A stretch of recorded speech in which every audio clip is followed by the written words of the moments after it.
right, welcome everybody. Happy Lonely Friday night, and welcome to the loneliest name in late night, the loneliest show on the internet. Welcome to Sam Roberts Now. Hope everybody's doing great. Hope everybody's having a fun night already. I know I am. So much going on. If you're a wrestling fan, it's a far less lonely Friday than we're used to. But you know what? There's two things about that. Number one, I knew at some point people would figure out being lonely on a Friday night is about as great as it gets.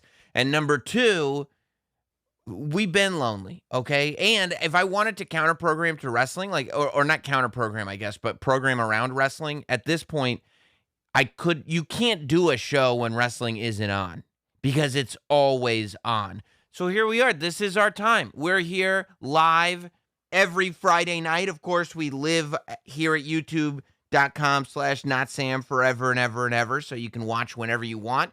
Don't forget to subscribe. Don't forget to hit that like button. And of course, if you're in the chat and you want your contribution read, super chat it in. I saw some of you super chatting AEW earlier today, and I need your money way more than they do. So super chat in any comments, especially if they pertain to today's broadcast. Joining me, as always, on today's broadcast is the dependable, if nothing else, Hot Dog. Welcome, Hot Dog. Thank you. We're under attack, Sam. We are under Our attack. Friday night slot is under attack. Remember when we started and it was like, there is nothing going on Friday night. We can own this slot. And then all these billionaires started going, nothing, you say, huh? No, hope you don't mind Saturday morning replays. And I was like, no, I'm fine with it. And they're like, oh, okay, well then I guess everything will be cool. But yeah, they've realized it. It's cool to be lonely on a Friday. There are lots. They realized we started a lonely empire. So many people lonely on a Friday night, and they go, we can capitalize on that. And I go, I was trying to, and they go, we can capitalize on that. And that's all there is. That's all she wrote. I texted you this morning. I said, look, we need a counter program with something. We need a big get. That's true. That's true. And then I said, let's get Hulk Hogan. You said, bad idea. No, fam. I was like, okay, all right. I'm out of ideas then. I don't know what to do. I will walk out. And instead I said, let's just do the show as we planned on doing the show. Because the thing is, this world that we're in now, not only is there more programming and content available than ever, but the demand is crazy. You know, I like that Sam Roberts Now lives at youtube.com/notsam forever so that people can set their schedules. You know, you're not married to these lonely Friday nights. If you want to make it your Sunday afternoon tradition, do it that way. Because I found myself getting to the point where it's not like, you are happy that something exists until it doesn't, and then it just becomes something you're used to. When any given night, when there's not something brand new and absolutely excellent, I'm pissed. I'm like, how is there not something critically acclaimed, Oscar-worthy that I can just tune into and watch for free that I haven't seen before? Come on, it's 2021. But this week, feed me excellence. I want to. That's it. Feed me excellence. That's how I live my life. And I feel like for me, October's a good month. Lots of Halloween-themed stuff, horror-themed stuff, and of course, we start. I guess it's the middle of October already, but I'm really starting to get into the spirit of things with the big movie, Halloween Kills. Hot Dog. Not only did this movie come out in theaters, but it was also, as the kids say, stream it on the cock. And I was streaming it on the cock. I stream on the cock myself. I've got a couple of instances where you can catch me streaming on the cock. The ultimate. Keep saying that. I don't think that's what the kids are saying, though. No?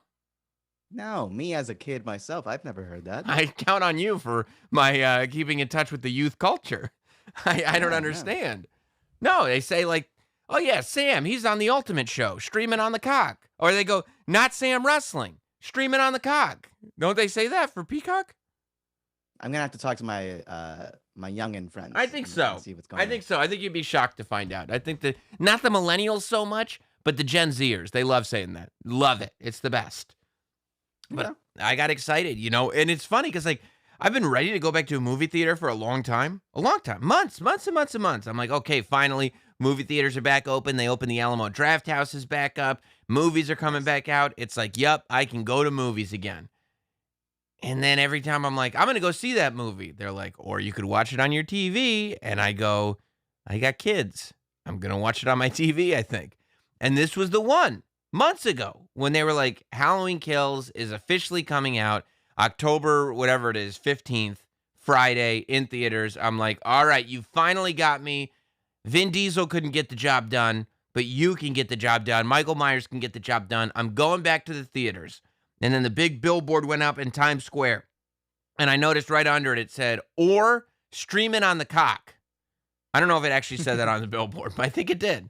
And I said, well, I'm going to stream it on the cock then. I got real excited that Halloween Kills was coming out on Peacock. They did some movie. Yeah, but, I mean, I get that, people who want to make money making movies are like, well, this sucks.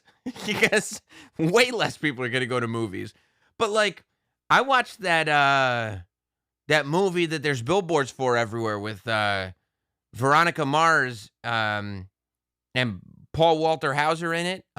Queen Pins. There's no way I would watch that movie. But I watched it because it was just on Paramount Plus, and I felt like an idiot for even buying Paramount Plus. So I was like, well, if I'm going to pay for this, I might as well watch this movie on it. It was all right. I think it's going to just lower the quality of the movies that come out now. Well, instead of like there'll be less huge blockbusters when they're just like, we'll just throw, Sam needs a local feeding, so let's just throw whatever, and he's just gonna watch. Well, no, because I need a feeding of excellence. It has to be excellence. That's the problem. Like, you're already there, because the problem is that they started with excellence. They go like none of us want Lilyhammer, We all want another Squid Games. None of us want Queen Pins. We're all like, well, you spent $180 million making The Irishman. I don't understand why you're not doing that every week. That's what we want now.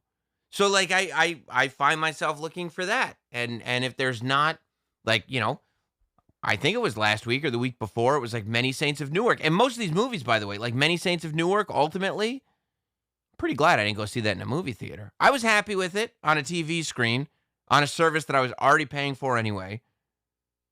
But if I, paid for two movie tickets. You're holding out, Sam. You're holding out for the perfect movie. Well, I don't even know what it would be at this point, especially if they keep putting them on TV. Even, I thought I was going to do it for Green Knight. People were talking about Green Knight. It looked weird enough. It was an A24 movie. I was like, yeah, I'll check out Green Knight. And then one night I was like, there's nothing on. And I could just shell out $20 and watch this on my Apple TV. Yeah.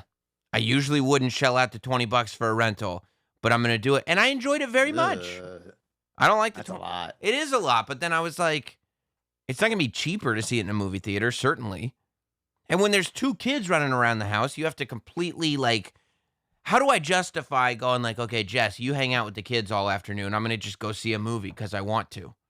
She's like, well, no, maybe. Is where we'll go with that. What? Why? Yeah, come on. I'll bring dinner. Don't worry about it. Don't worry about it. And she's like, okay, what'd you bring for dinner? I was like, well, half a box of Milk Duds and some popcorn. My first one is going to be, and it already came out last week. It's going to be James Bond. So I'm going to watch it this weekend or Monday, one of those. That's going to be my first movie back. That's a good first one. Batista's in it? No, we went over this. Oh. Batista died in the other one. Oh, I think Batista's in it. Spoiler. No, he doesn't come back. Is it on TV anywhere? Nope. They could have, because the movie was set to come out over a year ago. Right, but they're like, we're gonna wait until it's only in theaters. Yeah. Okay. Well, you enjoy that. I heard James Bond wins. I hope so.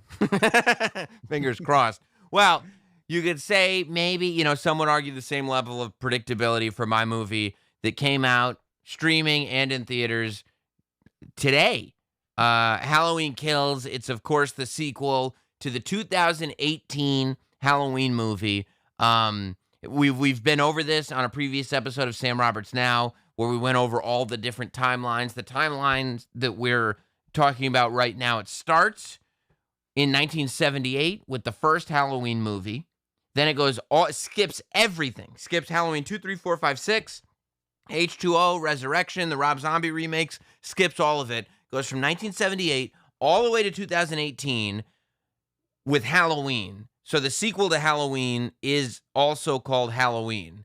And then the third movie in that set is Halloween Kills. It's already been announced that this modern version of Halloween is going to be a trilogy. Halloween Ends, I don't know if they've got a release date for it yet, but Halloween Ends is going to follow this movie, which will, of course, they would call this a trilogy, but since the 1978 Halloween is part of this timeline, it's actually a quadrology. So, I love 2018 Halloween. I thought it was great. I thought it was, because Halloween's had a lot of trouble with sequels. People cannot make a decent Halloween sequel. And maybe that's just because the first one is so good and so iconic. But it's like, even when people remake Halloween, the sequel to the remake is always where it gets tripped up. Like, the original Halloween 2 is pretty good. Still probably the best sequel, and we'll get into that. But, like, everything else is tough. Halloween, obviously, Halloween 3 Season of the Witch, we've been over this many times, but that's a different tale. That movie's incredible. But so Halloween Kills comes out. I watched it. I will tell you, I'm very glad that I didn't buy a movie ticket for this. I wanted to like it. I came to like it. I showed up to like it. This is my story. This is my movie. This is my season. I loved Halloween. I loved where they went with it in 2018. Halloween Kills comes in the same night, technically. Like, it literally, like, Halloween, the 2018 version, and Halloween Kills is all one night, which is the same way that the original Halloween and Halloween 2 works. So there is precedence for that. But, I mean, wholly unnecessary parts of a story, Batman. There's just, it's one of these sequels, and this happens sometimes. When you announce in advance that you're doing a trilogy, you know, when a movie comes out and it's so successful, you announce immediately we're doing 2 sequels to it. The story becomes, where do we got this movie that we made, Halloween 2018. Where do we take this story? And inevitably what's going to happen is it's like what happened with Back to the Future. I don't like Back to the Future 3. I think they went story heavy in Back to the Future 2 and then just had to fill Back to the Future 3. It's all right. Maybe it's because I don't like the Old West so much. I'm not a Back to the Future 3 fan. This one, it feels like they go, okay, we can spend 2 hours with Anthony Michael Hall doing this and then actually complete the story in Halloween 3. As I'm watching, and especially after the movie was over, because, you know, you're still optimistic. As I'm watching the movie, I'm like, okay, I'm not into this, but I'm open to being into this. I'm not here right now, but I think I can get here. And then you go, giving the benefit of the doubt. Always. I'm ready for the twist. I'm ready for something to happen where it makes it all worth it. I'm always ready for that moment, especially in these movies. How often does that happen, though? Well, like I'll tell halfway you. Through. I'll tell you. I watched the series Cruel Summer at the beginning of the summer. It was on the channel Freeform. I don't know if you watch the channel Freeform very often. Teenage girls That's show. Generally who the target audience was. Yes, Freeform did a show called Cruel Summer that was meant for teenage girls. I watched every episode start to finish, and boy, did they drag that story out. There were, the episodes and episodes would go by, and you're like, Jess, what the hell happened? But then at the very end, there was a fun twist, and I was like, you know what? I'm glad I stuck around. I'm glad I watched whatever it was, 12 hours of teen girl melodrama, because what a twist. That seems like a lot of time to invest. I mean, it was a lot, but that's where I landed on it. And that's where I'm willing to land on these things when I want to like something. Okay. But even as I'm like, I'm not into it, then as the movie would go on, there'd be points where I'm like, I started not into it, and I think this scene is taking me even further out. Like, you know, when these things happen, and like I'm out. Like there's moments that you have in movies where I think I'm out. Like I think I'm done. I think I'm done. Like there was a moment where my daughter woke up from her nap, so I was gonna have to go downstairs to the downstairs TV because she'd come downstairs, see Michael Myers, you know, hacking people to bits, and I'd have to explain to a 2-year-old why that's okay. So, you know, I hit pause and I was like, all right, I'm gonna go downstairs. And I was like, would I really be upset if I didn't finish this though? I kind of got it. You know, it was, yeah. Whenever you're trying to drag through a movie, or well, like at least for me, like it's say I'm like 30 minutes, 40 minutes in, I always just like I start looking at the tab on Netflix to see how much longer it is. I just go like, halfway. I don't know. It's always a bad sign when you're unless you have something to do, when you're pausing to look at the timeline. You're like, how much is left? And you're like, this movie is only 35 minutes in. I would have sworn I've been here for an hour 15 easy. Yeah, I mean, look, I got the feeling after the movie was over that it's one of those things where I'll have like the trilogy, the new trilogy. I'll have the Blu-rays or the whatever, the iTunes movies. And it'll be one of those things where I'll really like the 2018 version. I might like the third one. You never know. I'm not judging. Mm-hmm. And it'll be like, well, you can't just watch 1 and 3. You have to watch 2. You're committed to it. And that's where the only other viewing of 2 would come in. Now, do you think it's like like the thought process was, okay, we are committed to a trilogy. We told everyone there's going to be 3. We know how it starts. No. We know how it ends. But let's just build a bridge here. No, they were yeah, kind of, but they were going for something. They were trying to be poignant in this one. They were really going for something, okay. And I just think it got a little muddled. I think it missed the mark a little bit. Look, I thought the gore was great. It's a very gory movie, and you know I like that. At one point, like Michael Myers just puts his thumbs into a guy's eyeballs.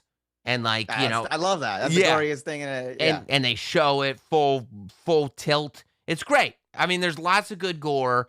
It's fun. Like if you like, that's cool.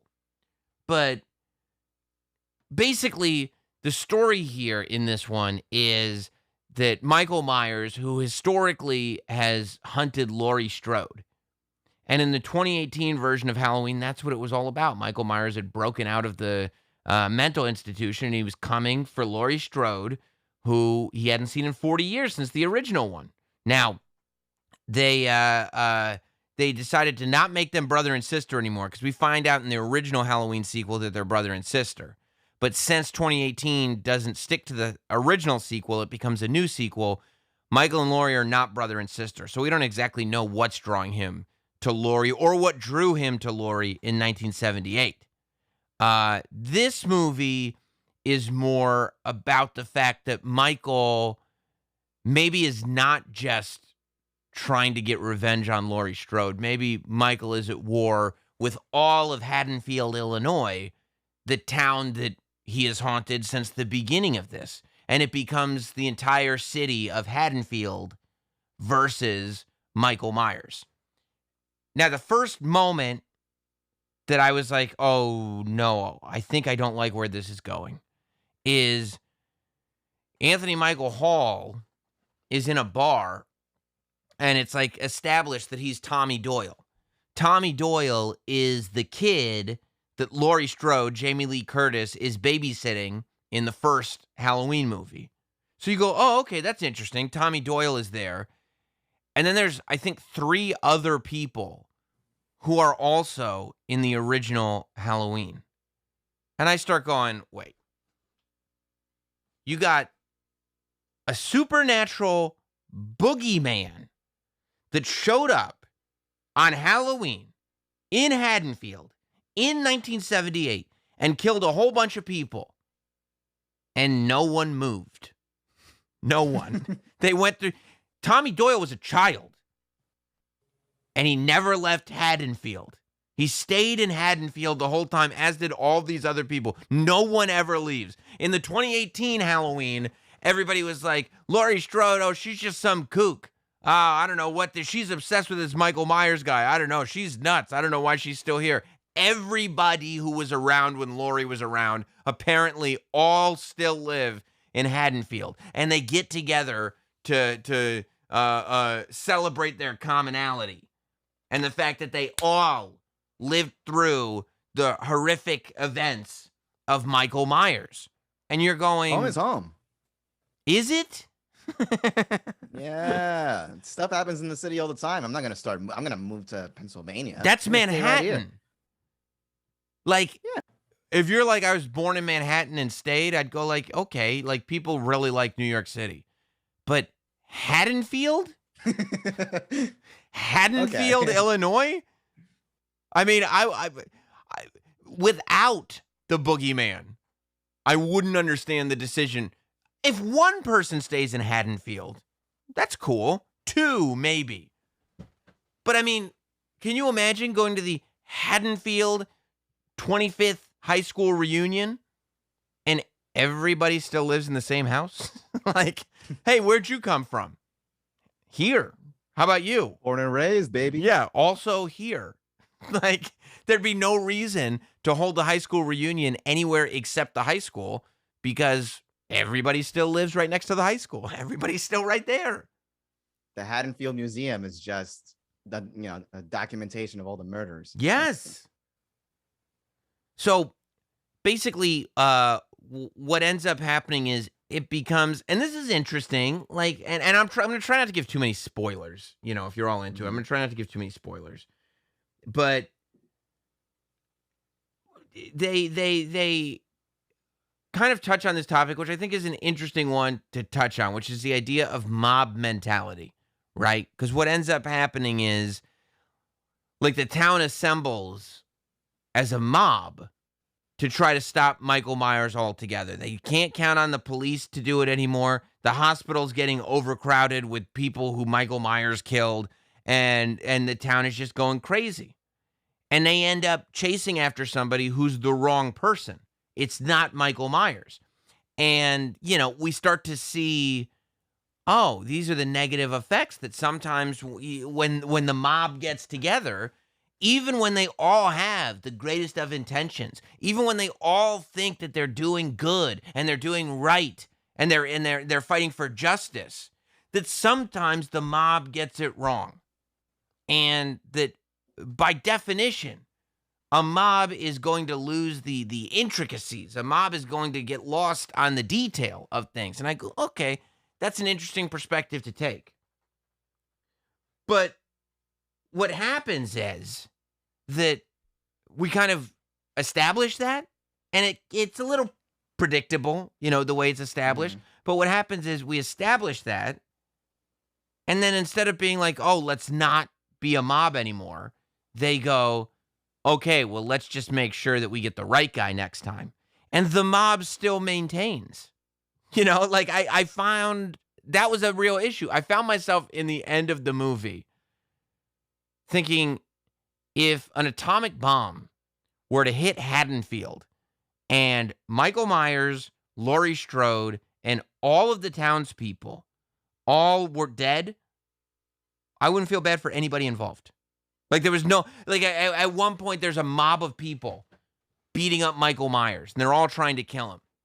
And I thought to myself, I don't want these people to win. And then I thought to myself, I don't care if Michael Myers wins at this point. He's also a bad person. And I realized everybody sucks. There is nobody likable. At one point, and the whole lesson, to me, and maybe I'm thinking too much into this, but the whole lesson is that maybe Michael's problem is with the whole city at large, right? That it's not just Laurie. Maybe it's systemic. I don't know. Or systematic, as some people say. No, I mean, like, yeah. So if his problem is with the whole city, and they say like the problem is that he was abused by a doctor. A doctor treated him with abusive behavior, so now he's lashing out. And maybe it is. He's lashing out on the system. But if he's lashing out and his problem is with the whole city, and Laurie Strode this whole time has thought that Michael Myers' problem is with her, then Laurie Strode becomes a total narcissist. Like, it made me go like, It's not about, they're really like, there's literally a scene where somebody goes like, it's not about you. But just tweaking the tone on that, you would go, it's not about you. So now you've got this narcissist Laurie Strode who thinks that Michael Myers is obsessed with her. He's not. He just wants to kill her like he wants to kill everybody else. I don't even know who you are. Anthony Michael Hall is running around. And somebody called me, by the way. I won't mention who it is. But they called me and they said, my problem was that at one point, you kind of can see Michael Myers' face without the mask on. And he looks better than Anthony Michael Hall does in this film. Not the kindest review. Oh. But like, if Laurie Strode has been wrong about this, and she is just a narcissist and has thought this was all about her when it wasn't, then she's not that great either. Nobody is a winner here. There's no sort of grounding on anything. Everybody is just extremely, exceptionally flawed, and they won't leave Haddonfield for the love of God. Isn't that the message, though? What? Everyone's flawed, you know?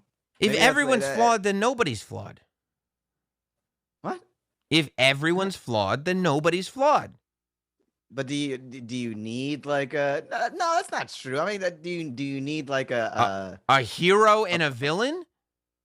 Yeah. Yes, is the answer. Do I need a good guy and a bad guy? Yup. I can either right. cheer for the good guy or the bad guy. That's up to me. But of course, we're tired of giving you good guy versus bad guy. The director of Halloween is like, quite frankly, we're tired of insulting your intelligence. We see things as shades of gray. This is Halloween attitude. Yet no, I mean, in a Halloween movie, Michael Myers is the shape. That's his whole thing. He's the shape. He's supposed to be the personification of evil. You cannot come to me and say, do we really need to establish a good guy and a bad guy in a movie in which the lead character is supposed to be the personification of evil? If he is the personification of evil, then yes, I would like for him to be a bad guy. Is that too much? Maybe the message is, I'm the personification of evil, but you guys need to look in the mirror. Yeah, people equal shit is the message. is the message of Halloween Kills. Yeah, maybe. And like I said, there's enough there that it doesn't kill Halloween Ends for me. Because at the end of this thing, I was like, the story didn't advance at all. At all. Like at the end of this thing, you go, oh boy, now we're set up. Like all this was a build to a showdown between Michael Myers and Laurie Strode, which is what the first movie was. The 2018 movie. That's what I mean. Like when I said like they know how it ends and how it begins, and then the second one they're just like, well, we'll just fill the content here with something and not commit either way to advancing the story. That's frustrating when you do it on a TV episode because you know there'll be an episode next week that pushes it further.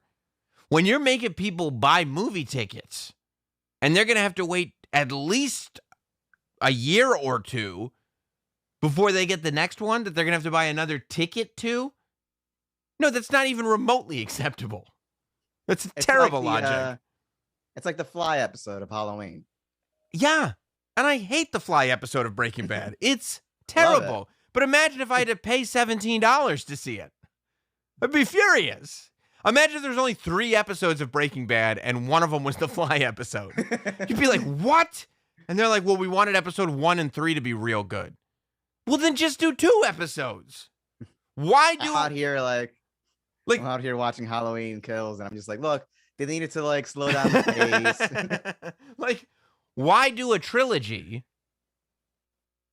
if the second one is just a bridge to get from the first one to the third one? Why not just do the first one and the third one? Money. You know what we do. That's how Star Wars was. People had the same issue with the new Star Wars trilogy. where they just didn't seem to, the first one kind of moved it a little bit, and then the second one, it wasn't even like it stayed there. Like second one kind of pushed back on it, and then third one moved it a little bit again. So you just end up with a trilogy that is shit, and that might be the case. People hated it, right? Yeah, no one likes it. Yeah, that's what I'm saying. That's what I'm saying. I mean, like I said, the violence is really good, but also, like, Michael Myers is more human in this than I think that he should be. Like, at one point, like, when he's leaving the house that's on fire in the beginning of the movie, he gets ready to fight, like, 6 firemen all at once, and he gets this, like, pickaxe that one of the firemen used to open the door, but he holds it in a way where he, like, cocks it to the side, and he gets ready to go, and, like, you think they're going to put, like, John Wick music on behind him or something. Like, it really looks like he's going to start kung fu fighting and, like, go, oh, I didn't know. That'd be great. I didn't know Michael Myers was so well-versed in the martial arts. Roundhouse kicking people. That'd be awesome. And then, like, at one point, he kills Lenny Clark. You know the comedian Lenny Clark? He kills Lenny Clark, and he, like, makes a pin cushion out of him with knives. I'm watching this scene and I go, wow, this is why in these horror movies you find the body and it's got like 6 knives all stabbed in it. You know what I mean? Like you didn't know that this had happened, but when the body is discovered, he's a pincushion. He's just full of knives. Because when you watch somebody actually like put 6 to 8 knives in a person's torso, it's like slapstick. It's like comical. You're just like, why does he keep doing that? Like he's supposed to be the personification of evil, and he moves methodically and slowly, and he just keeps putting knives in this person's belly. It's like ridiculous. This is fun. Yeah. Yeah. So, I won't tell you how it ends. It's not like it's that tough to figure out since they're doing another one. But I hope he dies. In this one? Yeah, I hope so. Don't spoil it for me. He probably dies in the one that's called Halloween Ends. Don't spoil it. Don't spoil it. It's the title of the movie. And then I heard there was a post-credit scene, but I didn't see it because Peacock put on a movie trailer right after, like before the credits. You know what I mean? Like you know how like on these streaming services, as soon as the credits start, they go, our next thing starts in 5 seconds because they don't want you to. Oh, right. Yeah. So like as soon as the credits start, it's like, there's a trailer coming for Prom Night in 5 seconds. And I was like, I guess I'll watch the trailer for Prom Night. And somebody told me there's a post-credit scene, which I don't know. I haven't seen. So maybe your review is a little bit early. No, because then they described the post-credit scene. And I was like, while yes, it's annoying that I missed that scene, I got it. You know what I mean? Like the thing that scene set up, I was like, no, I understood that's where we were going. Like I'm not, it wasn't like, oh, did I mention I'm best friends with Freddy Krueger? What? Like, no, it wasn't His anything hands like that. coming again from like out of the earth. Yeah, no, it wasn't anything like that. No, I kind of got where it was going, but yeah. Oh man, that's a bummer. Yeah, like it's not. If you're like a real horror junkie, you should still see it because the gore is good. It's mindless. It's just like, I don't like when it doesn't feel self-aware enough. Like it feels like it doesn't know how stupid it is. You know what I mean? Like if it knows how stupid it is and acts accordingly, I got no problem with it whatsoever. Like I'm in. Like if I feel like you're watching the same movie that I'm watching when you made it, we're good. But when it's like trying to be poignant and it's not, that's bad. That's tough for me. That's a toughie. Good gore, fun, but like 2018 Halloween, somebody who does not like horror movies, I would bring them to see that, and I think they would get something out of it. This one, they'd be like, you watch this? And I'm like, it's just violence for the sake of I'd be like, there's a couple of Easter eggs in there. You know, I love my Easter eggs. You know, they got the masks from Halloween 3 in there. There's like a little references to different Halloween movies. I like that, but, Not in a wink. Yeah, ultimately, this is going to be a 2-movie trilogy at best. I mean, yeah, you just give it a shot. Maybe when you get the grand scheme of things and you get all 3 movies together on Blu-ray, you go, "No, this wasn't too bad. I get it. I get what they needed the fly episode. Like, I can get through 2 to get to 3. Yeah. That's like how people felt about The Matrix. When The Matrix 2 came out and they were like, I think that sucked, but I don't want to say it sucked. Let's just see how Matrix 3 is. And then Matrix 3 was even worse. So they were like, oh, no. And then they announced Matrix 4, and people are pretending that Matrix 2 and 3 both didn't exist. Because the first one, everybody just wants it to be as good as that first one was. But it's tough. It's tough. I mean, all the horror movies are coming to television now. Have you seen like there's multiple horror movie series. I didn't even know this was a thing. I just read it online that I guess Sci-Fi tonight was premiering Day of the Dead, the series. Which, I mean, if it's 2021 and I got my money, I don't know if I'm putting it behind another zombie TV show. You know, Walking Dead may have turned into the least watchable show on television. And Walking Dead is still going on right now. I know, and it's like it's horrifying. It's horrifying that show is still on. That show was so good for a period of time, and then got so bad. And then for a second, I would say it was good again. You know, it was like so good, and then so bad. And then Negan shows up, and you're like, this is so good. And then it got so bad again with Negan. Immediately. Immediately as soon as Negan came. It was like it was like a buildup where you were like, wait a minute, is this starting to get good again? And then like the last 2 episodes of the season, especially the finale with Negan, were like, oh my God, it's good again. And then you maybe had 1 episode of the next season before you're like, what? Like, it took 3 episodes before Negan was, like, moved in with them and, like, friends. And you're like, he killed your best friend. What? Negan, what do you use? Like, it's a bad show. It was, I started seeing the formula for the seasons, like around season 4, 5, 6. It used to be, the first episode, the premiere is going to be good. Yeah. And then, you know how they had a mid-season finale? Yep. Everything in between that was filler. Mm-hmm. Everything in between that was filler. So it's like the first episode, the mid-season finale, the mid-season premiere, season finale. Yep. You know what? Nothing mattered. You know when I noticed that with Walking Dead first? When they invaded the mayor's compound. Remember that episode? Yeah. Where they snuck into the compound? And it was like one of the best episodes of any show on television, like ever. It was so good. And then I was like, oh, this is what this show is going to be now? And that was a mid-season finale. And then when it came, it was never that good until the next finale. Like it was, yeah. No, that was the formula. So I don't know. I probably won't watch Day of the Dead. I'm just a little bit, the series. I'm just a little bit zombied out. But Chucky, I've watched like 10 minutes of the first episode, and it seems like it could be okay. Like I'm cool with it. I'm definitely gonna watch it. I'll probably watch it this weekend. So that's on USA, I think, right? Or is it on? Yeah, it's on USA because they were promoting it on Raw. Right. So I'll watch that show, and it seems like it's good. Everybody's saying it's good. I've heard good things about it, so I'm optimistic.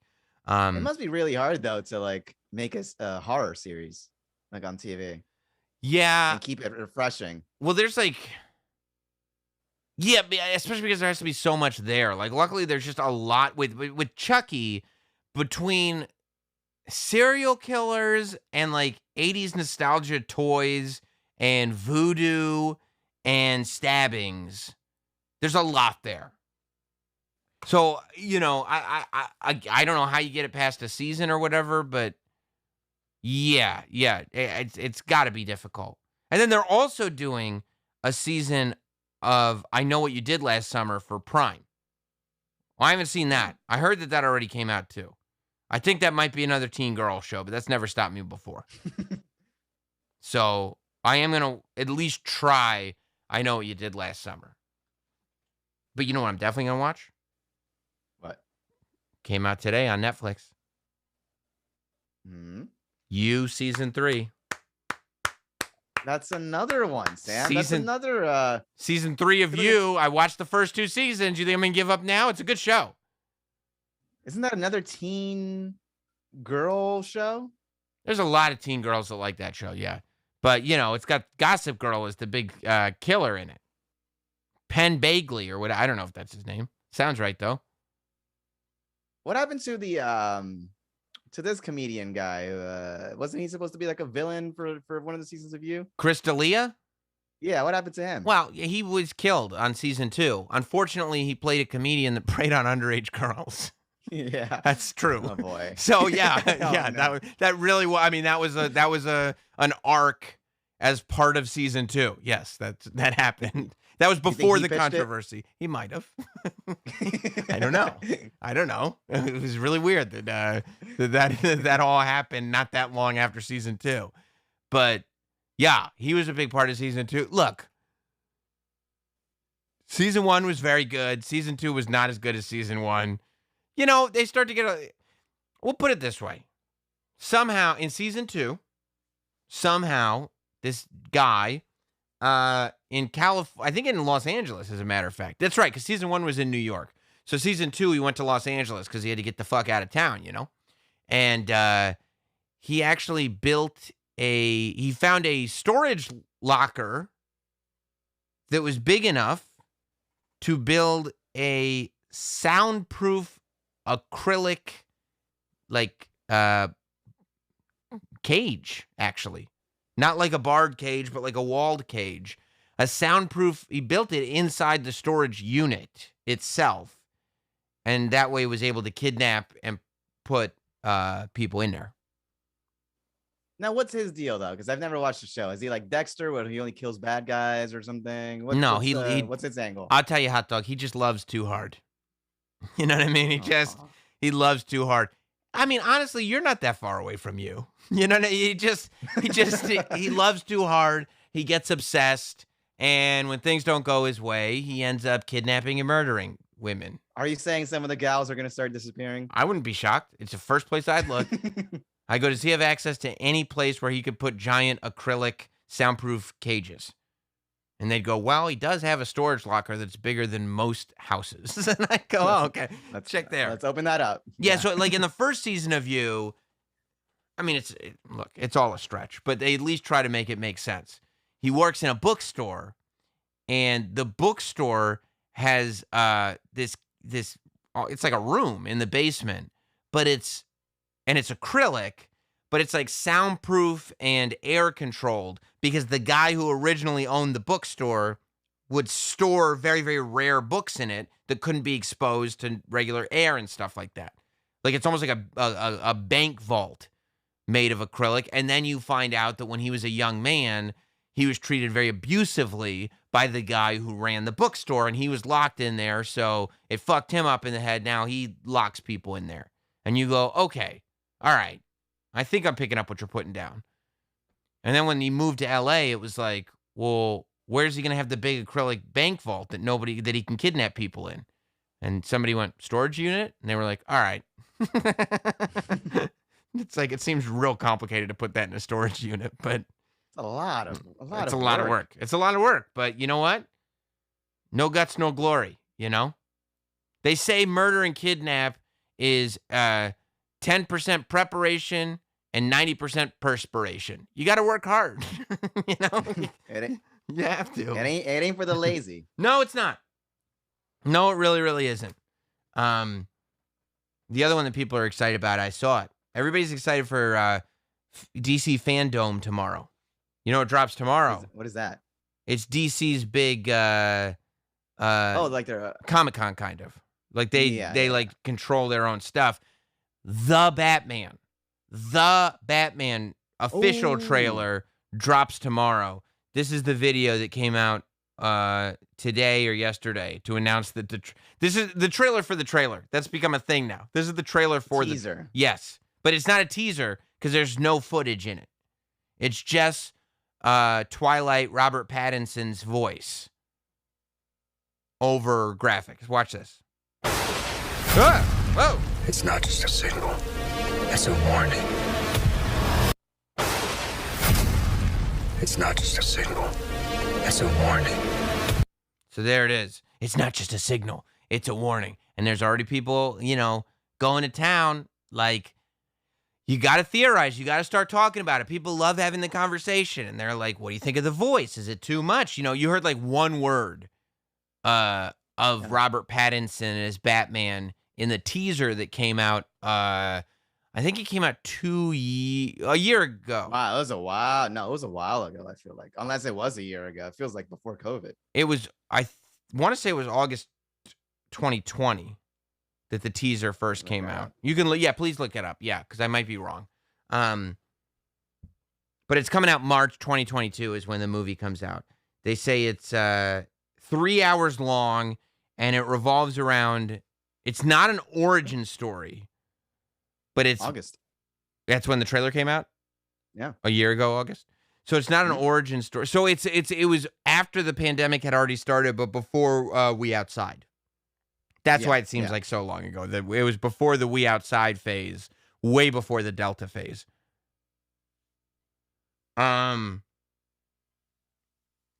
It's supposed to be, it's Batman's second year, right? This is the second year of Batman being Batman, so it's still the beginning stages. There's like one word that he says in that original teaser from a year ago, and so people were trying to figure out if they like his voice. We'll play it again, his Batman voice. What'd you think of his Batman voice? It's not just a signal. It's a warning. It's not just a signal. It's a warning. I will say, if it sounds like that the whole movie, it is better than the Christian Bale Batman voice. It's like halfway there. Halfway to the Christian Bale's Batman. Right, which is about what Christian Bale's Batman should have been. Okay. You know what I mean? It should have, like, that was one of those, like, it's a good thing these movies are good because that voice sounds crazy. Where is it? Where is she? like, dude, we know you could do an American accent. Why are you talking like that? I mean, I guess in real life, Batman would be trying to hide his voice, but, I don't know. You think he would have just like found like a modifier or something like that? But they did weird stuff with voices in that Batman trilogy. Like, how wacky was it that they did that with Bane's voice? That it's such a distraction.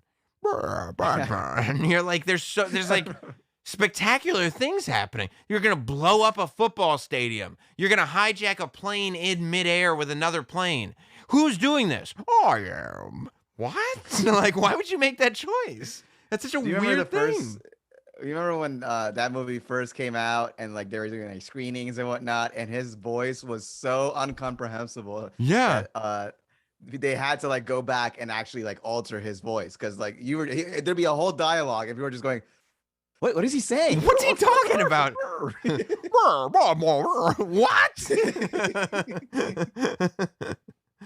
But that movie's great though. That movie's great. Yeah. So, it didn't kill it for me. So I'm actually kind of optimistic. Like, they did show a couple of posters today of this Batman. This is the one that got me excited. That's oh, you can't see it. Is the that's me. Yeah, that's you. Is the thing. There it is. That's the Riddler. There. That's the Riddler. It's a stripped down, it's not, bright orange hair, question mark suit like the guy from Washington trying to tell you how to get money for free from the government. It's it's like emo Riddler. And Paul Dano is playing the Riddler in this movie, which, we know Paul Dano, you probably know him best from There Will Be Blood. But man, I'm a fan of his.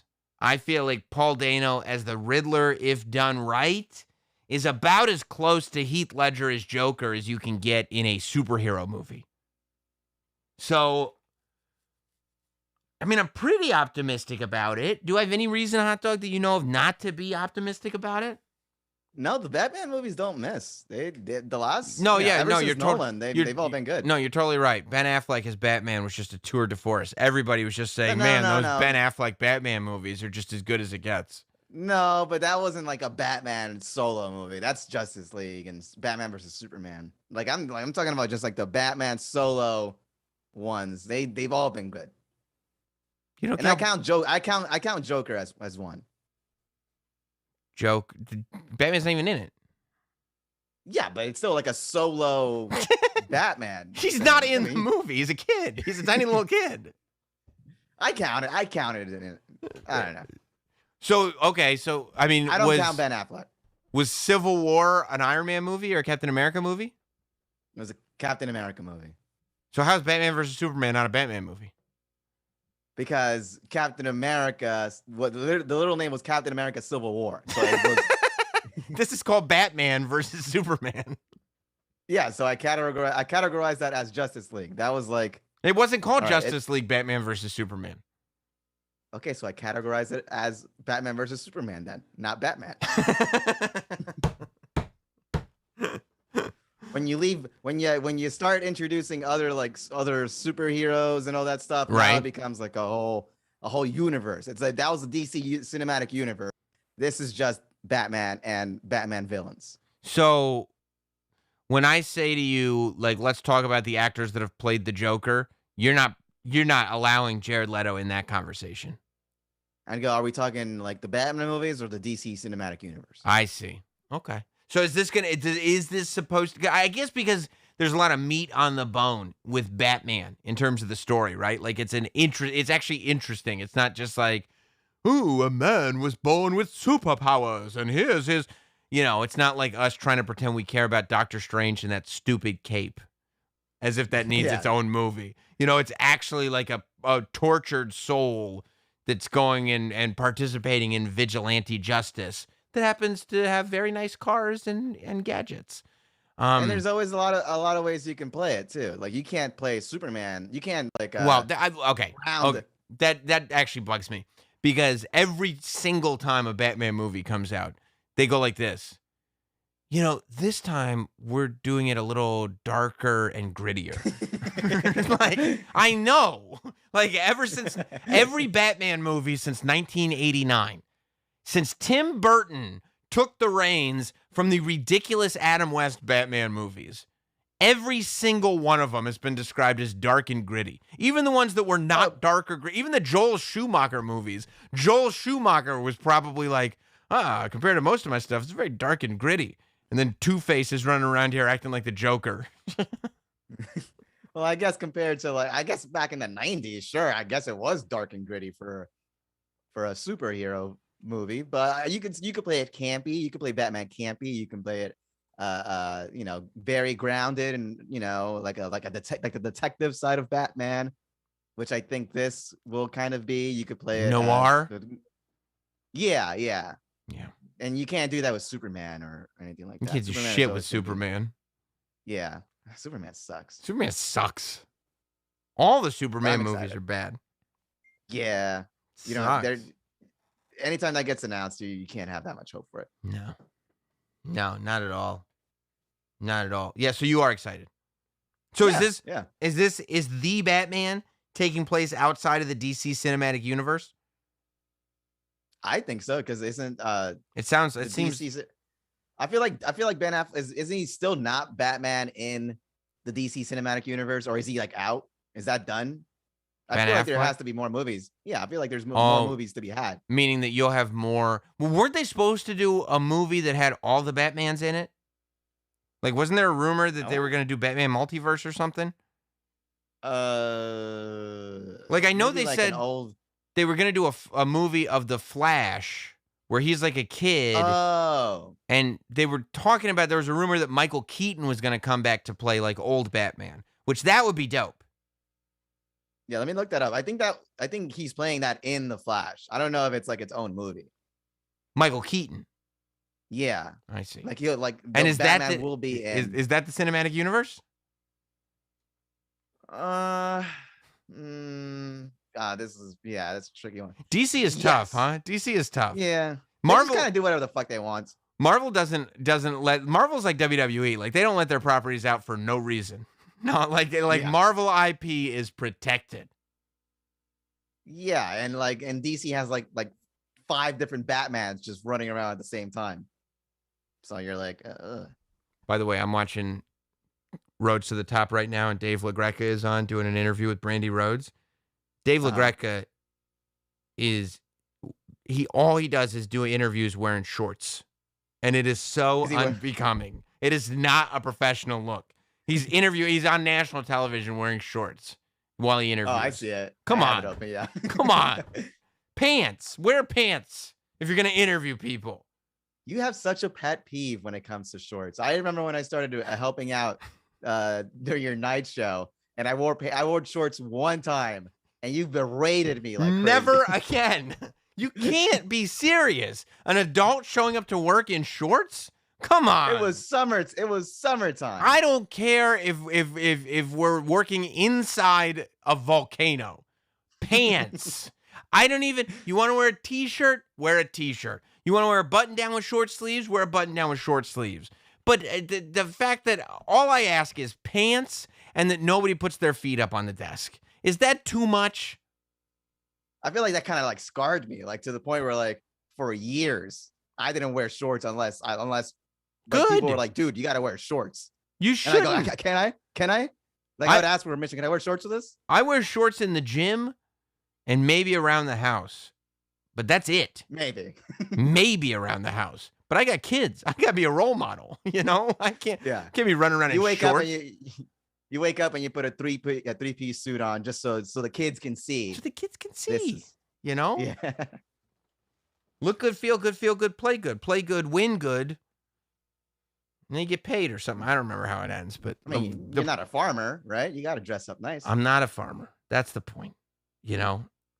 I'm not. By the way, farmers wouldn't do their farming in shorts. They get bug bites and scratches and stuff all over their knees. Good point. You know? It's terrible. It's terrible. And you acting like you were scarred, like I had a pet peeve. I taught you a very important lesson. Wear pants to work. I don't know what's wrong with people.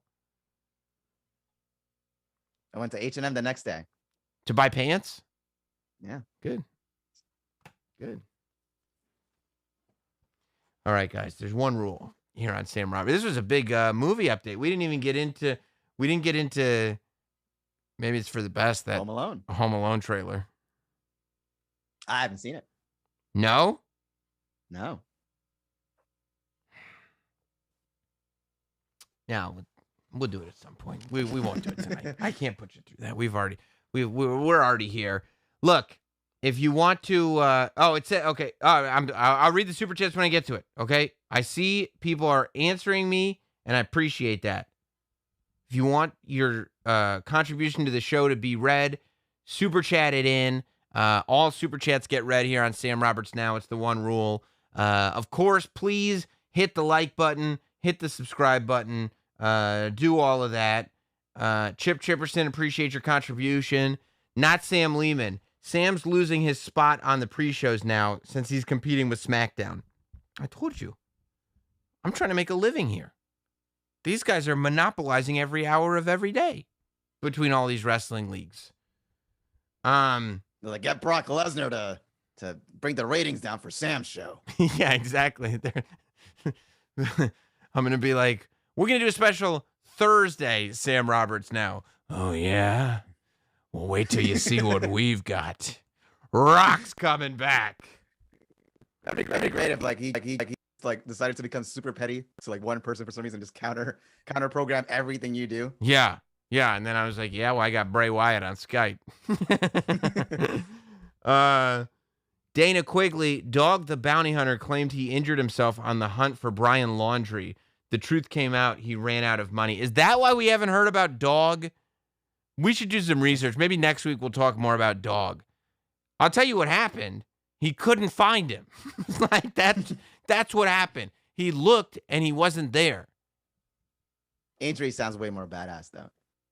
What does?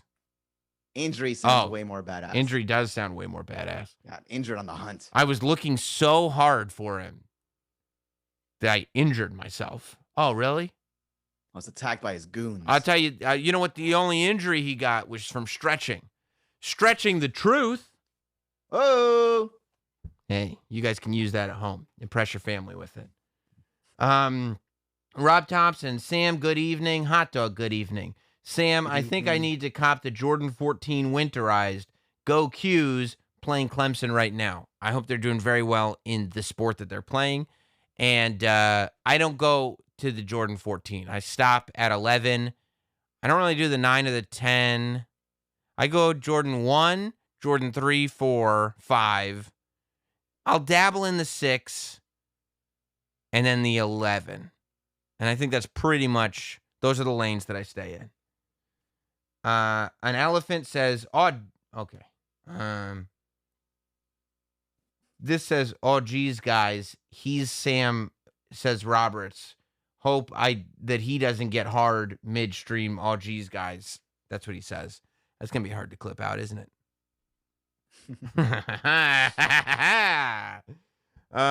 Nathan Gerald, I GM a movie theater. Congratulations on that, Nathan. Big promotion. And we almost sold out Addams Family 2 and Halloween Kills tonight multiple times. Congratulations. I want the movie theaters to come back. I want big money in these theaters. I love movies. I love theaters. I love the experience. I don't want that going anywhere. I think Spider-Man No Way Home will be huge. Yeah. What was the other Spider-Man? Spider-Man No Way Home is not already a movie that exists? No, it's Far From Home. It's always home. It's like that's Homecoming. It's a thing. Yeah, Homecoming, Far From Home, and then the next one is No Way Home. Far From Home and No Way Home sound almost exactly the same. That's really complicated. It sounds like you think about it and then you go like, did I watch this one? Yeah, exactly. Marissa Tomei coming back though? She better. Then I'll be there. An elephant.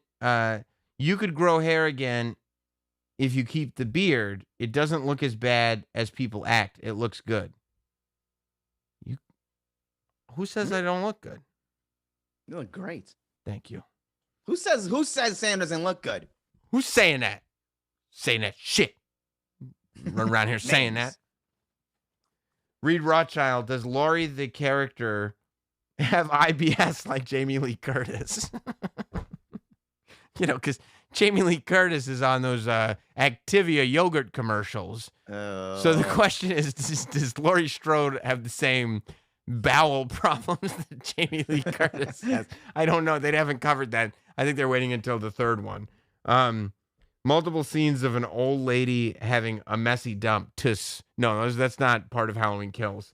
Isla, ISLA. What do you think? Isla, like island? Isla, ISLA. Isla. Yeah. Sam, it's my birthday in 2 hours, and I'm having a wonderful Lonely Friday. Please say happy birthday, Isla. I hope you pronounce my name right. Ooh. Oh boy, that's a lot of pressure. Isla. Yeah. Isla, Isla. Let's just cover your bases, Sam. Well, she paid in Canadian money, and I feel like in Canadian that would be Isla. Oh, if it's Canadian, yeah, I thought maybe like Hispanic. Hispanic, me too. I know where you were going. Like you were like thinking about La Isla Bonita. See. Dana Quigley.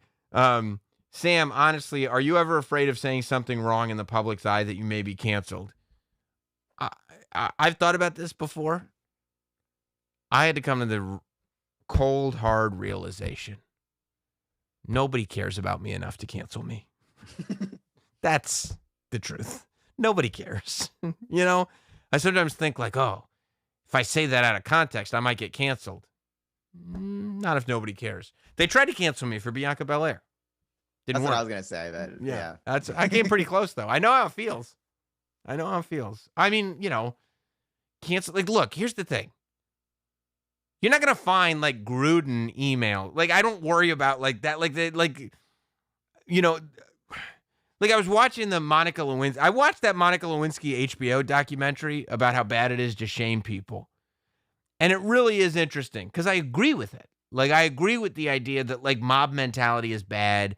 Shaming is bad. And a lot of times with canceling people, even if what they did is not good, the vitriol that builds and that it takes to actually the deliberateness that it requires to get somebody to lose their job, it also makes the people doing it a bad person.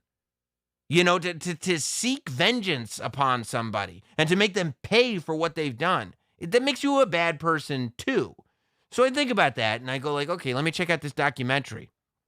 And like, man, did they try hard to build sympathy for the guy who bought all the hand sanitizer at the beginning of COVID. Remember that guy who bought all the hand sanitizer at the beginning of COVID and was selling it on Amazon for crazy money?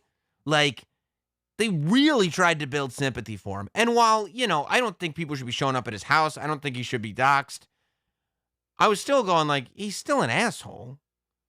You know, like he was like, I didn't know it would be this crazy. And I'm like, you went to 3 states and bought all of the hand sanitizer. 3 states. He was like, by the way, I fought in a war.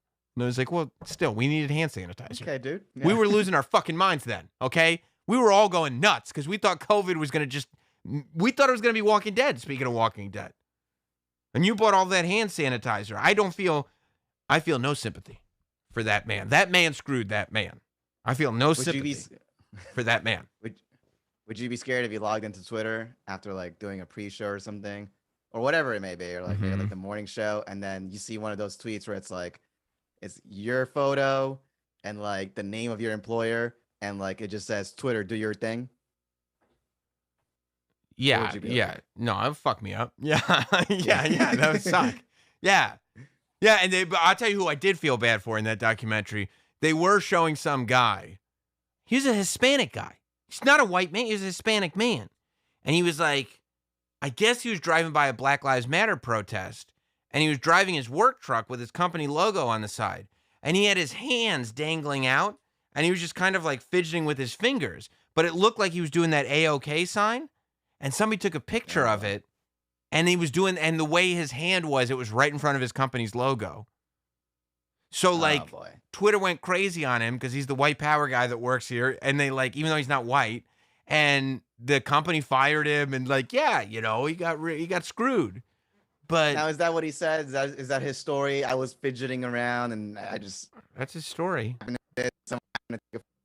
But it looked like he was like the thumb and the middle finger in the picture when you really look at it. But okay, yeah, that's his story. I don't know. You're ready to cancel him again. Yeah, that sounds like bullshit. Yeah.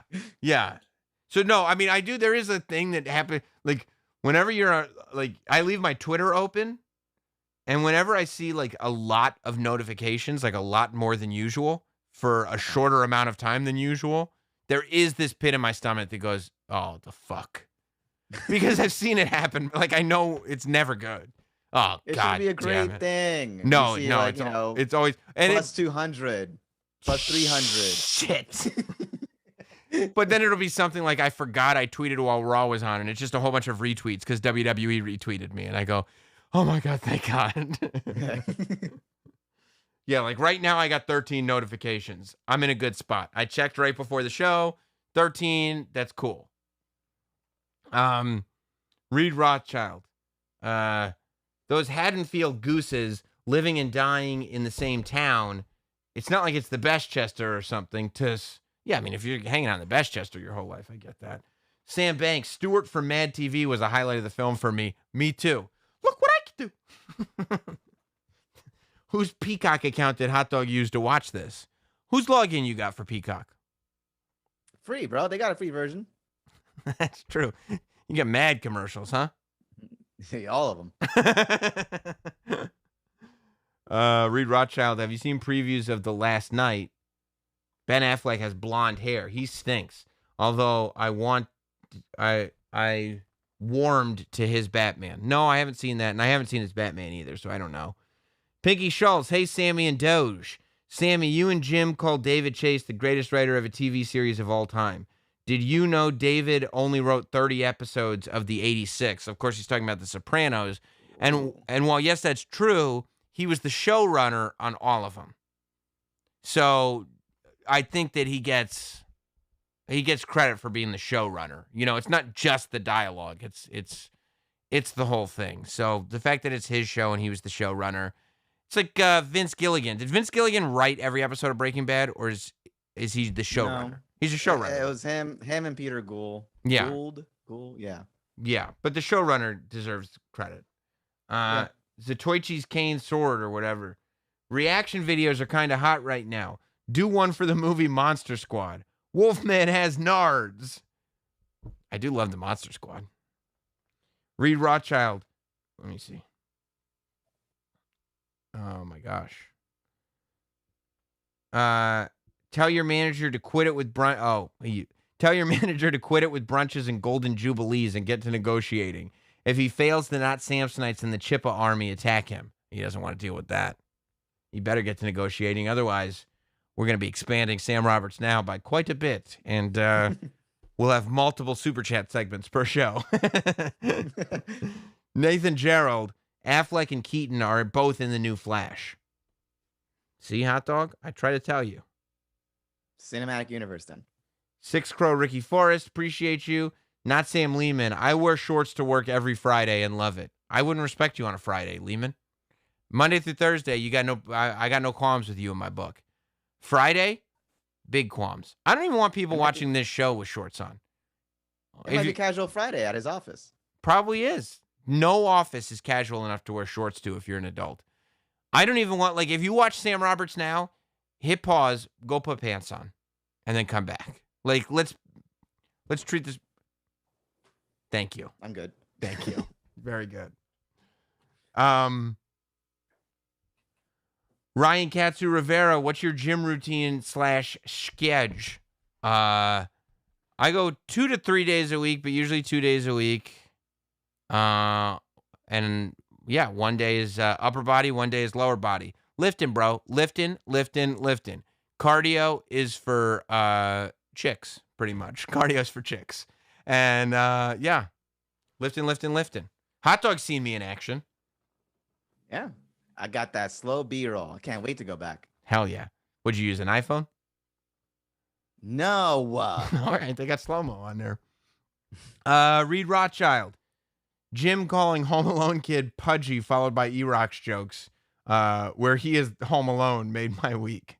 Yeah, we did cover Home Alone a little bit on the show, so you can go back on the SiriusXM app and find that. Not Sam Grim Reaper. Happy Lonely Friday night, Sammy Boy and Hot Dog. It's like Halloween Kills doesn't know about new kayfabe and realizing how campy it is. Come on, man.